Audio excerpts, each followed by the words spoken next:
When the ripples of Lake Starnberg finally calmed, a soul that never woke to reality lay sleeping in its unfathomable depths.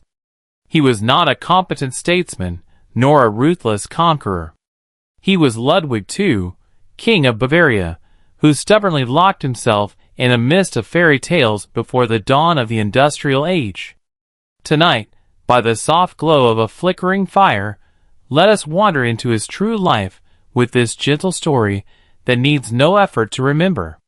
We will cast aside the medical reports of insanity and touch the broken soul that desperately sought truth and beauty between crown and thorns.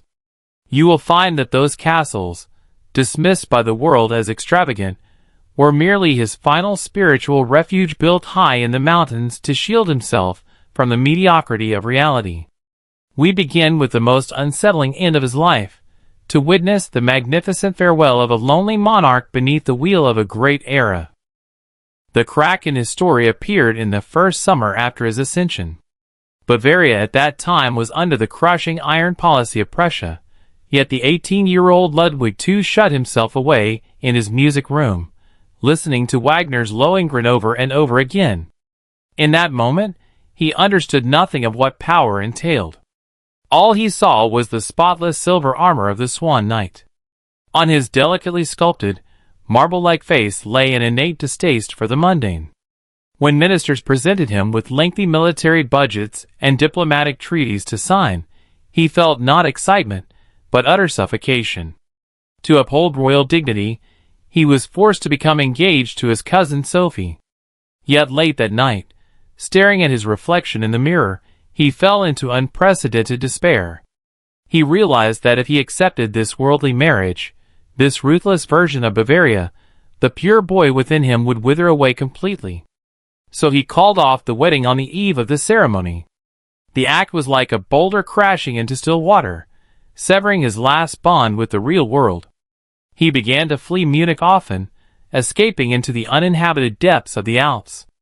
It was there, on those steep rocky cliffs, that he first sketched the outline of Neuschwanstein Castle, his first escape from fate.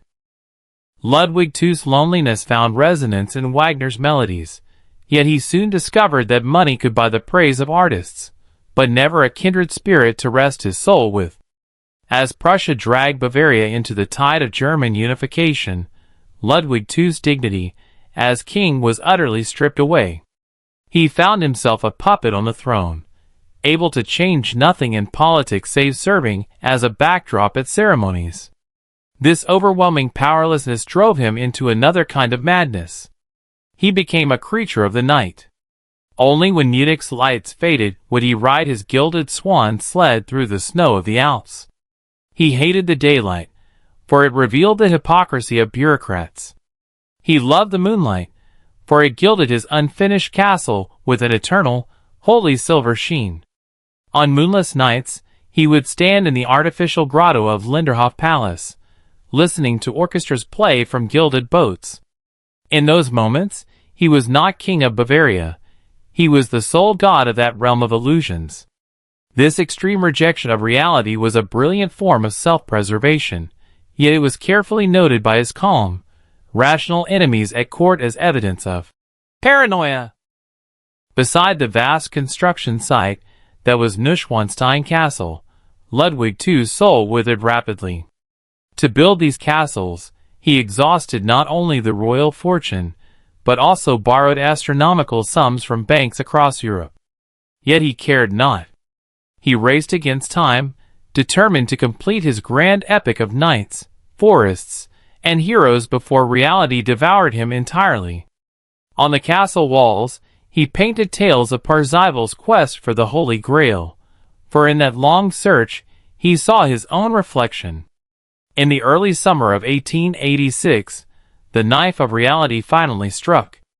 Government ministers conspired with doctors to declare the king insane and unfit to rule, without ever examining him in person. That night, fog shrouded Neuschwanstein. Ludwig II stood on his unfinished balcony, watching the torches winding up the mountainside. He did not resist, or rather, he had long awaited this moment. When forcibly taken from the castle, he had built with his life's devotion, he brought nothing but a scroll of Wagner's sheet music. It was his last armor, his last testament. From the carriage, he watched the white spires blur into the night, his eyes empty of anger, only the dead calm of liberation. His final farewell took place on a rainy evening by Lake Starnberg. Ludwig too was imprisoned in Berg Castle, accompanied only by his supervising physician, Dr. Gudden. At dusk on June 13th, the rain cleared, leaving the lake smooth as glass. Ludwig too suggested a walk along the shore. He appeared unusually gentle, even discussing distant literature with the doctor. Yet the moment the last rays of the sun sank below the horizon, all peace shattered.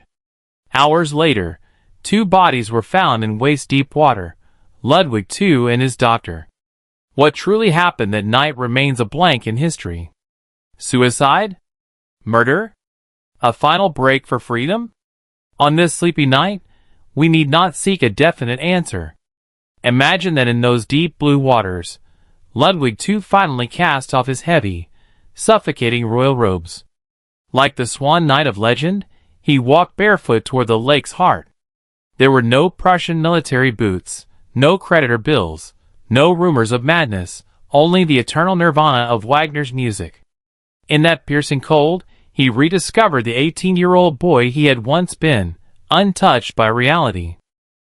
Ludwig too was gone, yet the castles he left behind became Bavaria's most magnificent scars. We tell his story tonight not to judge his extravagance nor pity his fragility, but to find the courage to dream still, even amid a world of steel and concrete. Ludwig too teaches us that if the world is doomed to mediocrity, to embrace profound loneliness is also a noble form of self-salvation.